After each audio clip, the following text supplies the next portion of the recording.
بسم الله الرحمن الرحیم. ماشین جنگی آمریکایی صهیونی که با رشادت دلاورمردان ایران اسلامی در تیر ماه متوقف شد، اکنون در مسیر فروپاشی قرار گرفته است. همانطور که گفته شد، اقدامی که از سوی ما انجام می شود رسما اعلام می گردد.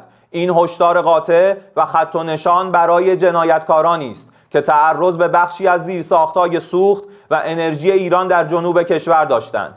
در نتیجه این اقدام زیرساخت‌های سوخت، انرژی و گاز مبدأ تهاجم در اولین فرصت در آتش می‌سوزد و به خاکستر تبدیل می‌شود. به ارتش بزدل و متجاوز آمریکای جنایتکار و رژیم وحشی و کودککش صهیونیستی اعلام می‌کنیم: ناگزیر هستید سربازانتان را به آب انداخته و حیثیتتان را به باد بدهید. گلوی فرماندهان و سربازان شما زیر چکمه رزمندگان اسلام است. در سردرگمی راهبردی پیش رویتان واقعیت جریان صحنه نبرد مشخص است. به رخدادهای اعجاب انگیز فکر کنید. با سناریوی پیروزی آمدید، در حالی که در اتاقهای فکر زیرزمینی و مخفی به دنبال راهکار حفظ و بقای خود می‌گردید.